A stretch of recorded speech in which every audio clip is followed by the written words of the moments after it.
Welcome back to Around the Museum with Diane and Joe for this very special episode where, well, to be honest, Diane, we wanted to do about 3 or 4 episodes on archaeology and history, but really we just don't have time with you needing to head back and soon head back to Australia. But maybe another time. Maybe another time, but we thought we need to at least get one archaeology episode in, so it may be a slightly longer one than normal, but let's go around, Diane, and just have a look at some of the archaeology we have here, because creation research is not just about fossils, even though we do have fossil backgrounds and lots of fossils. It's not just about the creation and the biology like your stuff, but it really is about getting that big perspective, the whole perspective of biblical history, which includes creation and fossils, Noah's flood, but it also includes things like the Tower of Babel, the origin of the races. It includes things like all of history. And really what we're dealing with here, Diane, is biblical archaeology. Yes, that's and right. many in the people, truest sense. in the real sense, which is not just archaeology of the Holy Lands, and some people might think a bit further afield to Assyria or Babylon, and some people even further afield to places like,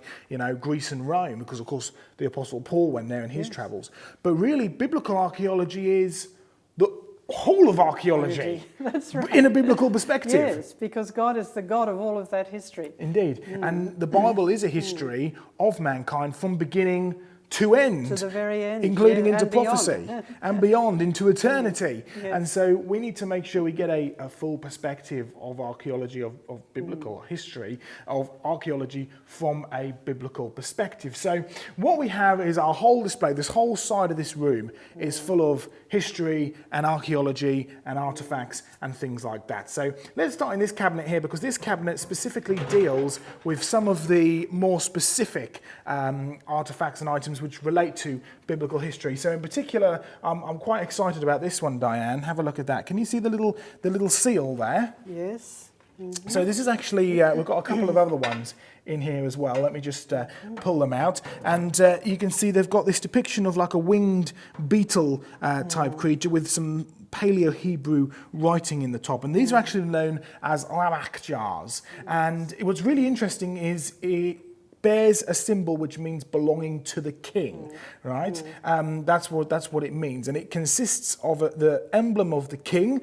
Specifically, it's the royal seal of Hezekiah. It's Hezekiah's royal emblem, which is the 4-winged beetle around a solar image, so it was a depiction of Yahweh in terms of being the God of light, the God of power. And what's really fascinating in these kind of things is the Bible actually tells us about these jars. It says in 2 Chronicles chapter 32, it documents the king Sennacherib, who was coming to invade. He was an Assyrian king, and he was coming to invade the children of Israel, the kingdom of Judah, as it was at the time.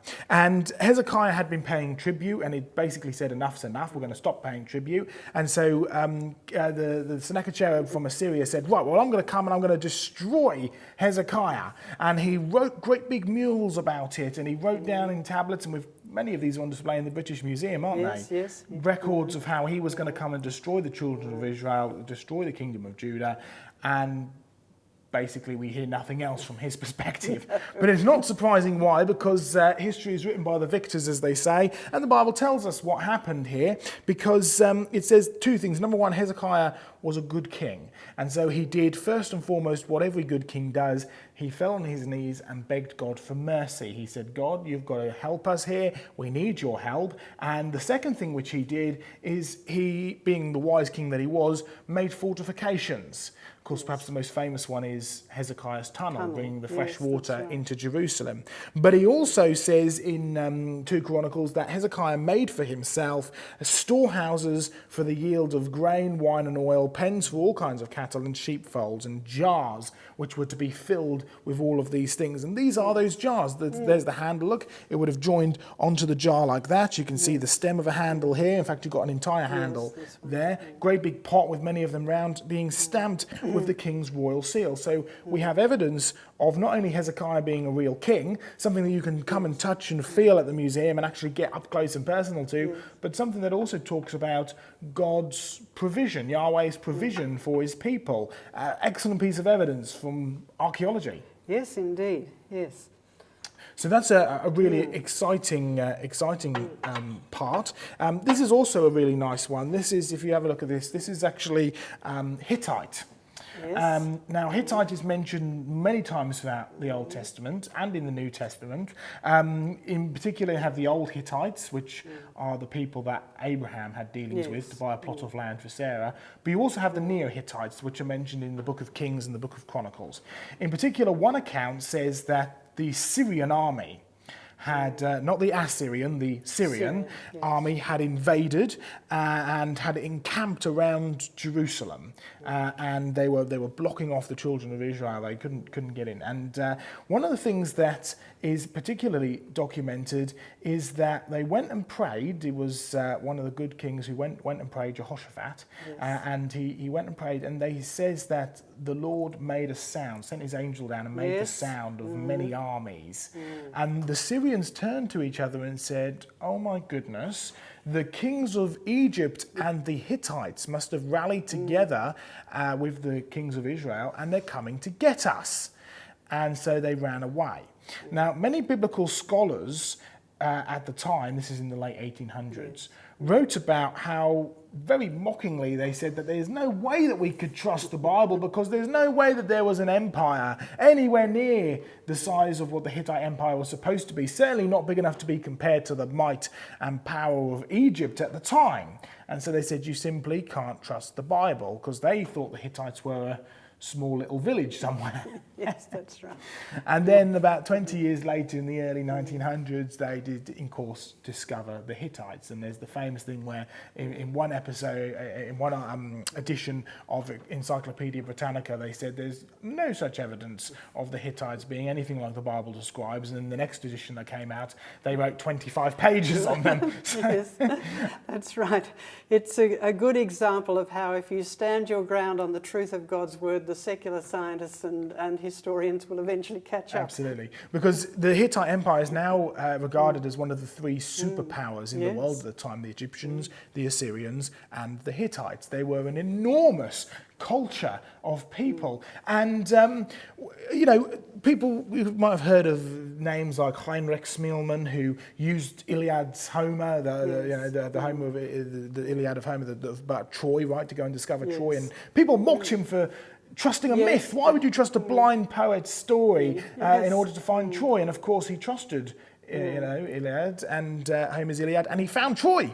So how much more would we discover if we actually take the Bible at face value and trust the Bible if we were to go out and actually dig up and explore and find what is out there to be found, including the Hittite Empire.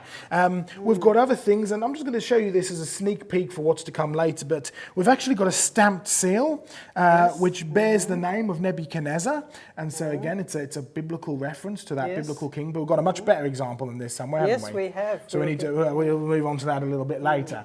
Now, in the Bible, Diane, there are lots of mentions of gods. Yes. False gods. Lots of gods. Whether they be perhaps the most famous one, Baal, or as it was pronounced, Bala, which of course has an interesting connection because his symbol was the moon, the crescent moon. Yes, indeed. And there's another group of people who worship the crescent moon god, which sounds a little bit like Bala today, don't there? Yes. Interesting connections, right? But you've got to be careful about saying some of these things. But what we do have are some of these idols which are mentioned in the Bible. I don't know if you can see here, Diane, this is a stamped seal of a worshipper, and he's worshipping a crescent moon. Yes. In fact, this was the precursor to Baal, which was known as Sin. The moon god Sin, the Sumerian god. An interesting name for a false god, but there we are. And you'll find that this crescent moon, there's the crescent moon right at the top there that he's worshipping, right? You'll find that there seems to be an epicenter of paganism that comes out of the Middle East, which isn't surprising because that's where the Bible teaches that all people came out of. Yes, indeed. And they are all derived from people who defied God. And even though they were told by God to spread out over the earth, replenish the earth, fill the earth, no, they all decided they would come together and they would build a tower and they would make a name for themselves. So they ceased worshipping the true God and they were worshipping their own inventions, as it were, their own power. So they were now worshipping the creation rather than the creator. And So this is a classic example of that. it's not surprising that the closer to the Middle East you get, the more connections you see between these false gods and the spirits that are behind these false gods, and the more numerous of these gods you actually find. And you can find the influence if you start at that epicenter of the Middle East where the Tower of Babel was and spread outwards. You can still see influence of these gods throughout cultures throughout the world that carried their own influence of that demonic power. And it certainly seems, of course, if you read Revelation, that this spirit of Baal, even though Babylon is destroyed now, even though it has been crushed, and God prophesied over the gods like Marduk and stuff like that, and they are smashed idols and nothing more now, it certainly seems that the spirit of Baal has a role to play in the end times and what he's got, what is coming, right, until God finally clamps down his eternal judgment. So be wary. Don't be fearful, because they've been defeated already. That's right. They are defeated enemies, so we need to be alert and wary, but we don't need to be afraid, because we worship the God who is the ruler of the whole of creation. So any spirit world, any spirit being, is actually a created being, and so it is under the power of the Creator. It was just interesting. We're actually in the museum at the moment, well, tomorrow is a holiday celebration. What's tomorrow, Diane? Tomorrow is Halloween. Halloween. Yes. It's interesting, and we just had a couple of people randomly walk in off the streets, and we were chatting with them downstairs, and they actually asked me if some of the figurines. In fact, it was a CD holder in the model of like a little figurine, and he actually asked me, "Are these things haunted?" Oh. I was like, oh, okay, well, that's an interesting conversation starter if there ever was one. Because you've got to be wary of these spirits that are in the world. And Peter tells us that the devil walks around like a roaring lion, seeking whom he may devour. But we must also be careful, just as we have to be careful not to disregard these spirits, we also have to be careful not to let them rule over us or become so consumed or time-consuming, trying to focus on them, because we do serve a God who is greater than all of these. He is a God who is over all creation, whether that includes angels or fallen angels. He is the power over all. And in fact, in Jeremiah chapter 50, it actually references this God. This is a depiction of the god Marduk. Marduk was the chief god of the Babylonians. In fact, if you read Daniel, it was Marduk who they were sacrificing that meat to, that Daniel and his fellow people wouldn't eat, right? And Jeremiah is interesting because he's known as the weeping prophet. And he's known as the weeping prophet for a good reason, because he spends lots of the time lamenting, right? Whole book of Lamentations exactly. of Jeremiah, and he had a lot to lament about. Indeed. Well, the children of Israel, quite frankly, had messed up big time. They'd committed spiritual adultery, really, and had wandered away from God. And as a result of that, God said that he was specifically raising up a group of pagan people to come and put judgment on the children of Israel, on the kingdom of Judah. Those people were... Those were the Babylonians. Babylonians, the land of the Chaldeans. But towards the end of Jeremiah, in Jeremiah chapter 50, even though God had said over and over again that he was raising up the Babylonians to put judgment on the children of Israel, so there's an interesting comment there about kings and rulers and leaders over us, and we're in an interesting political moment in the UK, and I'm sure Australia's had its fair share of political issues, but we are called to pray for our leaders, and we're also told that our leaders are put into place by God himself, so we need to understand that.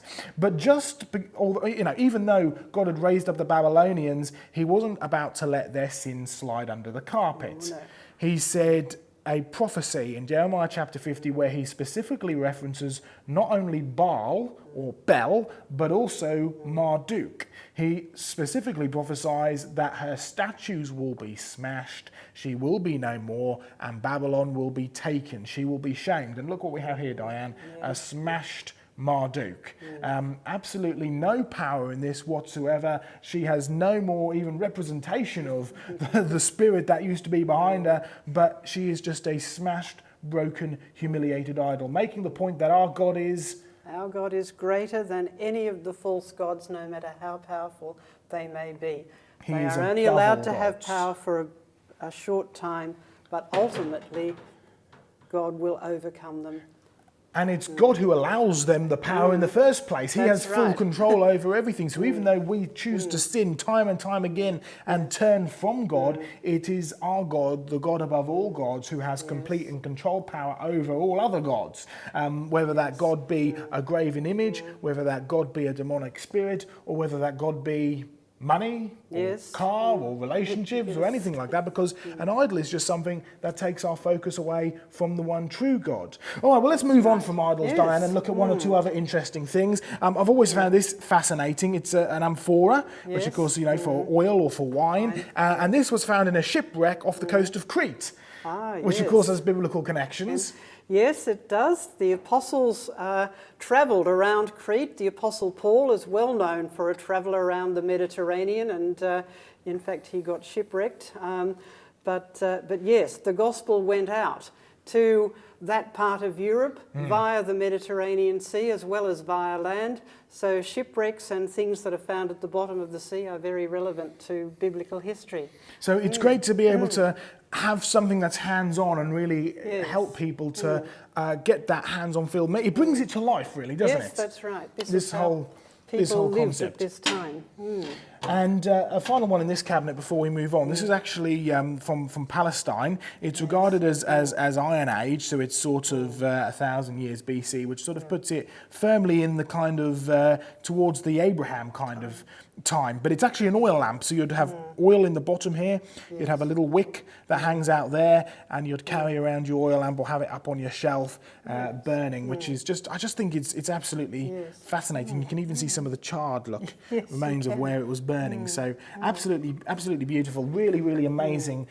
And it's about bringing things to life. That's what it really is. So if we move over here to our next cabinet, Diane, what we have here are some more biblical archaeology relevant. So we have these cuneiform tablets. Now, actually, you were telling me about some human-y things that have the same name. Yes, cuneiform just means wedge-shaped, and this writing is very distinctive because they used a wedge-shaped implement to actually impress into clay tablets. So it's like a wet clay that you press into, then you let it dry and fire it to make it. That's right, and then it's permanent. So the wedge shape is the cuneiform. And in your foot you have 3 cuneiform bones because they are actually wedge-shaped. So there you go, it's as simple as that. But this is an ancient form of writing. It's the written form of the Akkadian language, whether that be Assyrian or Babylonian or Sumerian. And so we've got examples. Some of these are translated. Some of them are what some people might consider boring, as in they just refer to the number of servants that a king has, or how many pots of grain his land yielded that year, or so on and so forth. So some of it's a bit mundane, but some of it has some interesting references to certain time periods, so they can be very helpful in archaeology, can't they, to help date things and help get a bigger perspective on things. So there's some fascinating, I just think they're absolutely amazing. And then in this cabinet, Diane, we have all Egyptian stuff. Now, Egyptians featured quite heavily in Scripture. Yes, there's lots of references to the Egyptians, particularly in the Old Testament. Jesus himself lived in Egypt, and before that many of the kings fought battles with the Egyptians. And then of course we have Moses, who lived his life partly in Egypt. So lots of references to the Egyptians throughout biblical history. Maybe if you bring the camera around here, Sarah Ann, so we can have a closer look at some of these things, because we've got some beautiful shabtis, which have, these are really useful because they're colouring, they're drawing, they're depictions, they help give us good indications of timings, because if anybody of you know anything about Egyptian chronology, you'll know it's a mess. We haven't got time to get into discussions about that at the moment, have we? But really, they're very, very useful for helping pinpoint certain, certain identity markers. So when we're trying to work through chronology and get a bigger perspective of things, it's really quite useful to be able to use certain styles and certain depictions and words to help pinpoint certain things. And we've also got these beautiful big tall shabtis, the wooden things. We've got more Egyptian stuff, the big mummy masks, and it's really amazing to look at some of these things, because of course Moses grew up here. Yes. And Moses is attributed with writing Genesis. So a good way of asking, well, could Moses have meant vast periods of time when he wrote in 6 days the Lord made the heavens and the earth? It's a good thing to look at what did the Egyptians believe about the day. And we've done a lot of research into that, haven't we? We have done some research into that, using their own inscriptions or their own style of writing, which is hieroglyphics, and their word for day meant what we would say was a day. A day, yeah. In fact, we have a little scarab beetle in our collection, which isn't on display at the moment, but it actually has the sun disk, which is the symbol of the sun god Ra. It's on the back of the beetle, which is the representation of the day, and it has the underworld in which the sun would have moved from one horizon to the other, and then into the underworld, which completes the cycle of the day, right? So it's an entire scarab beetle depicting what a day meant to the Egyptians, which is the time that it takes from the sun to travel from horizon to horizon into the underworld, out the other side. That's a day. So 24 hours. So the children of Israel, when they picked up Moses' writings, they didn't have to turn to him and go, "Excuse me, Moses, what does a day mean?" They'd have known what a day meant. Moses knew what a day meant. All the Egyptians knew what a day meant. And that day was 24 hours a day. 24-hour day, what we would call one rotation of the earth. Exactly. And so it's things like this that not only give us a big perspective of history, so it helps us make it real, gets hands-on. It's just amazing stuff to be able to come and touch and feel and see. It's got fantastic Egyptian stuff. But it's also about getting that biblical perspective, understanding what the culture was like in those times, understanding their religion, their beliefs, how it fitted into what Moses was like when he was being brought up, but also has that really important biblical connection. Moses knew what a day was, the Egyptians knew what a day was, the children of Israel knew what a day was, so when Moses said day, he meant day. That's right. Not vast periods of time. No. So That's right. It was a highly literate culture. People were not stupid and ignorant. They communicated as effectively as we can today. So it's a really important concept to talk about. Now, let's move on, Diane, to talking a bit more about races, okay? Our origin of races, Tower of Babel, stuff like that. Because what I always find fascinating is for something like 200,000 years, humans are supposed to be humans, fully humans, Homo sapien, right? But then suddenly 10,000 years ago, they go from hunter-gatherer for hundreds of thousands of years to suddenly work out how to plant crops and grow seeds, and suddenly out of nowhere spring cities and all sorts of stuff. So it doesn't really make much sense. No, it doesn't. Why and you all can of a do sudden- population statistics which go backwards. And what do you get when you do that? Well, you don't get 200,000 years. It just goes back a matter of thousands of years, not hundreds of thousands of years. Yeah, and then it just stops. You get to zero. You've got no population. So it's something doesn't quite add up here. And one thing we've noticed is that just a few thousand years ago, about 4,000 to 5,000 years ago, depending on how you work out your chronology, but nonetheless, you have a sudden expansion of peoples and cities. And these are not primitive people. These are people with cities which have running water, sewage, fast food shops. It's amazing. So some of these cultures, let's just run down. We've got the Indus Valley, which we've got all these Indus pots over here. So the Indus Valley is in northern India. Big city, running water. You've got China. So these are all Neolithic Chinese, which whole cities and papers and writings and stuff like that. We've of course got the Egyptians, which sprang up, and the Assyrians and Babylonians. So it's 4 major cities, major civilizations, which sprang out of nowhere. So this fits much better with the biblical picture, which is of course that people were always intelligent. And in fact, they were so intelligent, they thought they could build a big tower unto the heavens.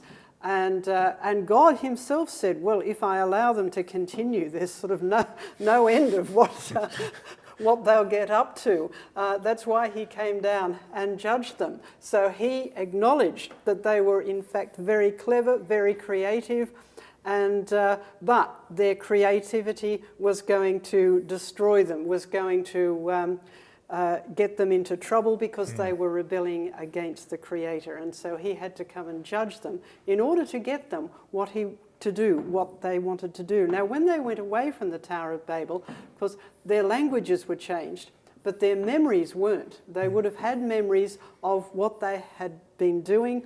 They would have, whatever skills they had learnt, they took with them, and they would have applied them to whatever environment they ended up with. So people were already creative and intelligent and doing amazing things. The sort of engineering that we see in the ancient cities is quite extraordinary. And so it makes sense that you started at the Tower of Babel, and as these people groups spread out, particularly around the Middle Eastern area, you end up having these major civilizations and cities spring out of almost nowhere because they've moved a little further away and then built up, right? But the people who travel further afield to England, for instance, Britannia, they don't have as many materials at hand. They don't have perhaps the knowledge to make a city. So what do they have to do? Make stone tools and live in caves. Yes, that's right. But it's the same time as everything else is happening. That's right. They have to take advantage of whatever environment they find themselves in. And if it doesn't have the sort of resources you need to make stone buildings or to make pottery, you make do with whatever is there.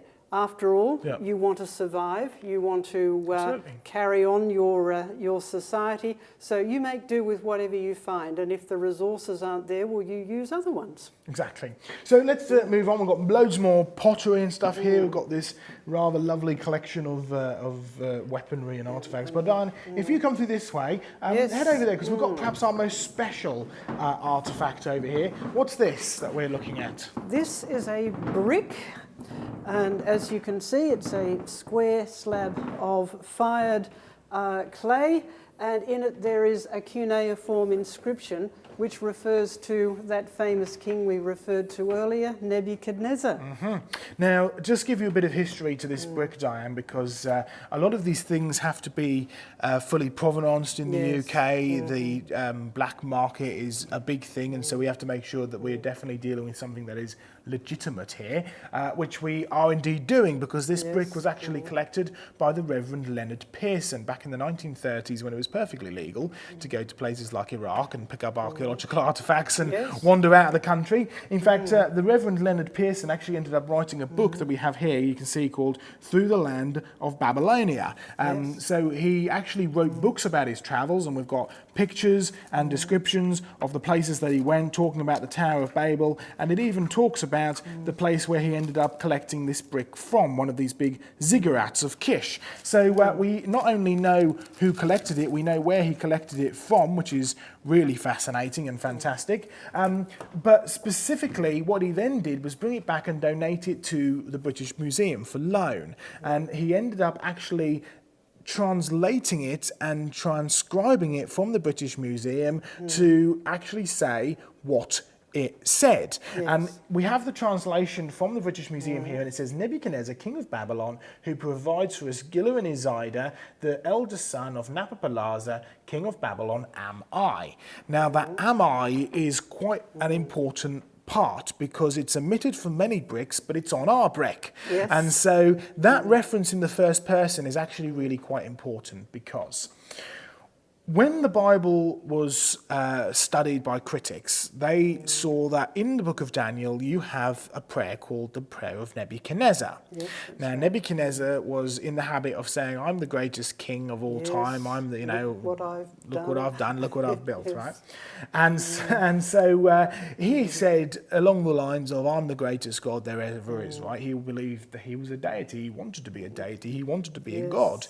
And so the one true God thought that a humbling procedure was due, and so he turned Nebuchadnezzar mad. Hair grew out, nails grew out, ate grass like an ox. And by the end, Nebuchadnezzar said, you know what, I might not be the greatest God of all time. That's right. And so he wrote a prayer called Nebuchadnezzar's Prayer, in which he refers to himself in the first person. He says, I am Nebuchadnezzar, king of Babylon, and I say this, the God of Israel is bigger and better than I am. And many critics of the Bible said that there's no way that Daniel, the book of Daniel, could have been written at the time that it was supposed to have been written, because no scribe would dare write down the words, I am Nebuchadnezzar, right? Or Nebuchadnezzar am I? Because it's referencing the king in the first person, and that is blasphemy, right? It's like saying, I am God. Well, they thought this for many years, and it turns out to be true because the scribes would never write that down, but we do find a few bricks that do have the king referenced in the first person. And it turns out whenever you find that, it is the exact words of the king stamped and sealed by the king himself. So we have a brick that is stamped and sealed by King Nebuchadnezzar himself, which is really amazing, really fantastic. But also, it shows you that you can trust the Bible, you can trust the Word of God. It is actually something which is to be trusted, and you can actually understand it, and it can be used historically from beginning to end. Yes, another example of if you stand your ground, eventually the secular historians will catch up with you. So it's really something that's very vital and very important, and we're extremely privileged to have the brick here. In fact, Nebuchadnezzar was a bit crafty because he wanted to make sure that he was remembered forever, right? Oh, yes. And so what he did, he not only stamped these bricks, but he also, every foundation brick was stamped with his name, and he placed them with his name inside, not out visible on the outside, because he knew what had happened to previous kings. He knew what happened to the pharaohs. When a new pharaoh came along, right, he simply chiseled off the old pharaoh's name off the statue and put his own name into it, right, so somebody else. So he wanted to make sure there was a record of all of this. Now, of course, what's also interesting, Diane, is there's many prophecies about Babylon. In particular, it says that Babylon will be destroyed. Yes, that it would be destroyed and it wouldn't be inhabited. It would never be a big city like it was in those days. So that was the end Completely of Nebuchadnezzar's kingdom. And also what's interesting is that Babylon has been attempted to be rebuilt a number of times.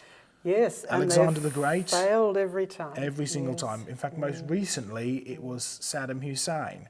And he went even as far as to do what King Nebuchadnezzar did, which is stamp the foundation bricks of his buildings with the phrase, you know, Saddam Hussein, restorer of Babylon. And, of course, he made two fatal mistakes. Number one, he put the address on the outside of the brick. So can you find any of those bricks nowadays? No, you can't, because they've all been destroyed, just like Nebuchadnezzar knew would happen. But of course, the most fatal mistake was actually going against what God had said about Babylon. There's no way that Babylon is ever going to be restored, because God has said that it won't ever be restored. And we all know what happened to Saddam Hussein. So it's generally not a good idea to go against God's word. No, it is clearly, when something is clearly stated in the Bible, you better believe it. Absolutely. Well, we've got so many other things that we could talk about, Diane, from pots down there to Chinese stuff to... In fact, let's just finish up on some stone tools, why don't we? Just because we've got so much we could talk about. Like I said, we wanted to do multiple episodes on archaeology and history, but really we just don't have time, which is a shame, but maybe next time. But I just wanted to talk about these because very briefly, I mean, look at this, Diane. Can you see the little curve there? Oh, yes. It's actually designed to hold your thumb perfectly. It's a right-handed stone tool. There's no way you can actually find it comfortable to fit in your left hand. It's designed for the right hand to be used. So really, we're not looking at something primitive here, are we? No, there's nothing primitive about stone tools. You have to be very clever in order to make a good stone tool that fits in your hand and that is functional. It is a very, very highly skilled craft. In other words, as long as far back as we find evidence of humans, humans have always been humans. They've always been humans. They've always been creative. They've always created tools. Yes. They've always created art. Yes. They've always had some form of government. They've always had some ability to be able to, you know, bury the dead and have some form of religion and worship. And all these things are uniquely human. Yes, indeed. And as far back as you can go, humans have always been humans. And as far back as you can go, even as far back as our first parents, Adam and Eve, humans have always needed a saviour. Yes, indeed. So I think that's a great place to finish. We've got one more episode for you, which is sort of our walk through the museum and looking at everything. But really, it's been great to have you, Diane, and it's a shame we couldn't do even more. But we'll be back again at some point in the future. Yes, hopefully I'll be back, because there's a lot more that is not even on display now. Absolutely, that we have to look at. So much that we could do. But anyway, join us next time for Around the Museum with Diane and Joe.